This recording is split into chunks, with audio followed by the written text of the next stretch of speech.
dalam dunia yang dipenuhi dengan kegelapan dan kebingungan, ada satu sumber cahaya yang tetap bersinar terang, yaitu kitab suci Al-Quran. Kitab suci ini bukanlah sekadar kumpulan kata-kata. Ia adalah panduan, penuntun, dan sumber inspirasi bagi jutaan jiwa yang haus akan makna dan kedamaian.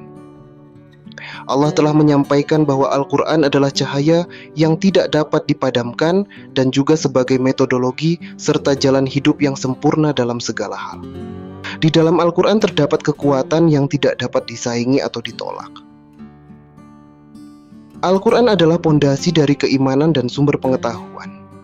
Allah menjadikan Al-Quran sebagai penyejuk dahaga akan pengetahuan. Kitab ini adalah kebahagiaan bagi orang-orang yang bijaksana dan obat terbesar untuk segala penyakit. Al-Quran adalah tali Allah yang tidak bisa diputus. Dalam teks suci Al-Quran, terdapat analogi-analogi yang menggambarkan peristiwa-peristiwa masa lampau, proyeksi masa depan, dan parameter-parameter untuk melakukan penilaian etis di antara umat manusia. Hal ini merupakan pengetahuan yang pasti yang telah diungkapkan kepada kita melalui wahyu ilahi.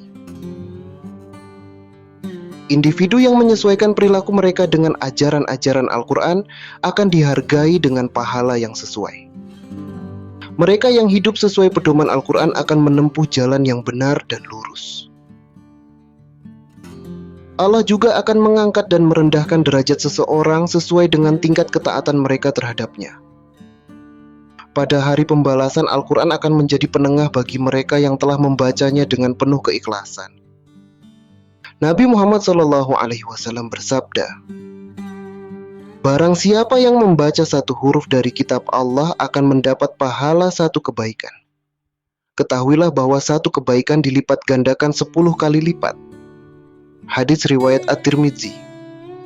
Dalam pergulatan spiritual, Al-Quran bagi umat manusia adalah seperti nafas bagi jiwa. Namun terdapat orang-orang yang mengabaikannya sehingga mereka terperangkap dalam kegelapan kehampaan spiritual.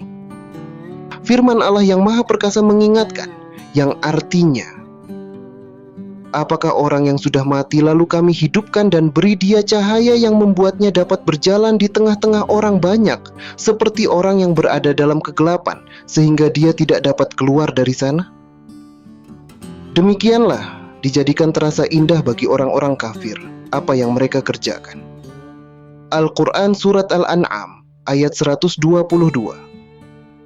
Seseorang tanpa Al-Quran seperti orang tanpa air, udara, dan obat. Allah berfirman, yang artinya, kami turunkan dari Al-Quran sesuatu yang menjadi penawar dan rahmat bagi orang-orang mukmin. Sedangkan bagi orang-orang zalim, Al-Quran itu hanya akan menambah kerugian. Al-Quran Surat Al-Isra ayat 82. Ketika kehidupan menjadi sulit dan rumit, cahaya Al-Quran selalu menerangi jalan dan akan menjadi sumber ketenangan dan kedamaian. Ketika seorang muslim membaca Al-Quran, dia akan merasakan ketenangan yang tak tertandingi di hati dan jiwanya. Ironisnya, banyak yang mengabaikan Al-Quran dan mengesampingkan bacaan serta aplikasinya dalam kehidupan.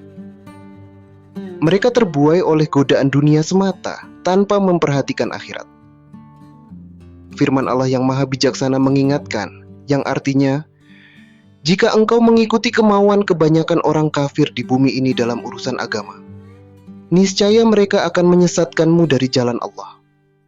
Mereka hanya mengikuti persangkaan belaka dan mereka hanyalah membuat kebohongan. Al-Quran Surat Al-An'am ayat 116. Tidak ada yang lebih bernilai bagi seorang muslim, baik dalam kehidupan dunia maupun akhiratnya, daripada menyelami bacaan Al-Quran dan merenungkan serta berusaha memahami pesan-pesannya. Melalui proses ini, seseorang akan mencapai pemahaman tentang prinsip-prinsip moral yang benar dan yang salah. Mereka akan memahami konsekuensi dari ketidakpatuhan terhadap Allah, sebagaimana yang tercermin dalam kisah-kisah perumpamaan yang diceritakan tentang umat-umat sebelum kita, seperti banjir yang menimpa kaumnya Nabi Nuh dan sejenisnya. Al-Quran adalah sumber inspirasi yang memperkuat keimanan seseorang kepada Allah. Oleh karena itu Allah berfirman, yang artinya, Sesungguhnya orang-orang mukmin adalah mereka yang jika disebut nama Allah akan gemetar hatinya. Dan jika dibacakan ayat-ayatnya kepada mereka akan bertambah kuat imannya dan hanya kepada Tuhannya mereka bertawakal.